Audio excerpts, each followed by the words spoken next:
பிரியாணிக்கு தேவையான பாஸ்மதி ரைஸ் எடுத்துக்கலாம். ஒரு 2 கிளாஸ் அளவுக்கு பாஸ்மதி ரைஸ் எடுத்துக்க போகிறோம்.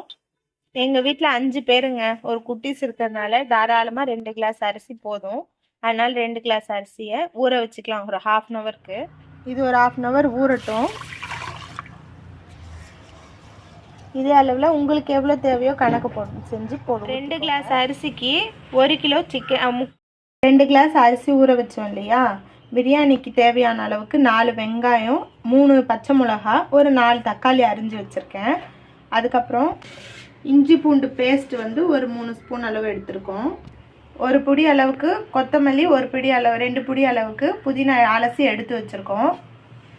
சிக்கன் கழுவி ரெடி தேவையான மசாலா 2 வந்து பிரிஞ்சி இலை, கொஞ்சமாக பட்டை, ஏலக்காய், கிராம்பு, மராட்டி மொக்கு, அதுக்கப்புறம் அன்னாச்சி பூ, அதுக்கப்புறம் கல்பாசி, கொஞ்சம் ஸ்டார் பட்டை சேர்த்துட்டு இதுதான் பிரியாணிக்கு தேவையான. பிரியாணி எப்படி செய்யறதுன்னு பார்க்கலாம். ஃபர்ஸ்ட்டு கடாய் காஞ்சோடனே எண்ணெய் காஞ்சதுக்கு அப்புறமா காஞ்சோடனே இந்த மசாலா எல்லாத்தையும் சேர்த்துக்கலாம். ஃபர்ஸ்ட்டு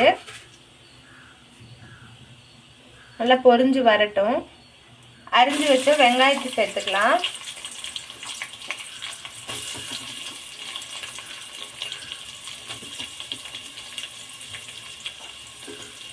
பூண்டு பச்சை வாசனை போனோடனே கழுவி வச்சிருக்க நம்ம புதினாவையும் கொத்தமல்லியும் சேர்த்துக்க போகிறோம். அதையும் சேர்த்து இப்போ வதக்கி விட்டுக்க போகிறோம். அது நல்லா வதங்கினதுக்கப்புறம் தக்காளியும் பச்சை மிளகாவையும் சேர்த்துக்க போகிறோம். அதையும் நல்லா வதக்கி விட்டு எல்லாமே வதங்கிடுச்சு. இப்போ சிக்கனை சேர்த்துக்க போகிறோம்.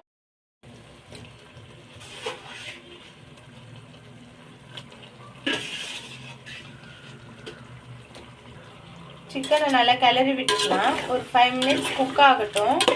அதுக்கப்புறம் மசாலாவையும் வரமிளகாத்தூள் சேர்த்துக்கலாம்.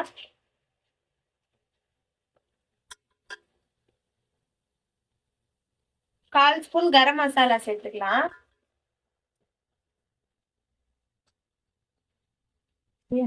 பிரியாணிக்கு தேவையான உப்பு சேர்த்துக்கலாம். எல்லாத்தையும் சேர்த்து நல்லா கிளறி விட்டுக்கலாம்.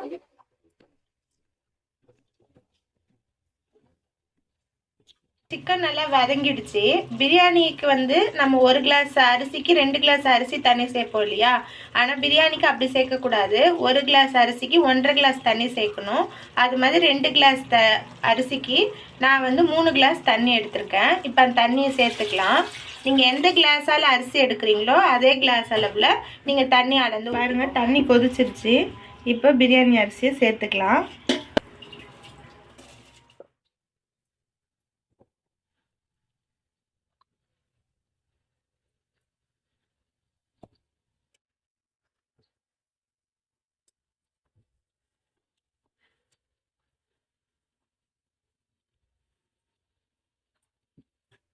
அவ்வளோதான், அரிசியை போட்டு கலந்து விட்டாச்சு. இது ஒரு 10 மினிட்ஸ் கழிச்சிட்டோம்.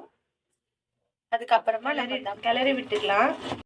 சாதம் வெந்துச்சான்னு ஒரு மூடி போட்டு கரெக்டாக ஒரு கிண்ணத்தில் இந்த தண்ணி இந்த மாதிரி பிடிச்சி வச்சுட்டு அதுக்கு பேர் தான் தம்மு.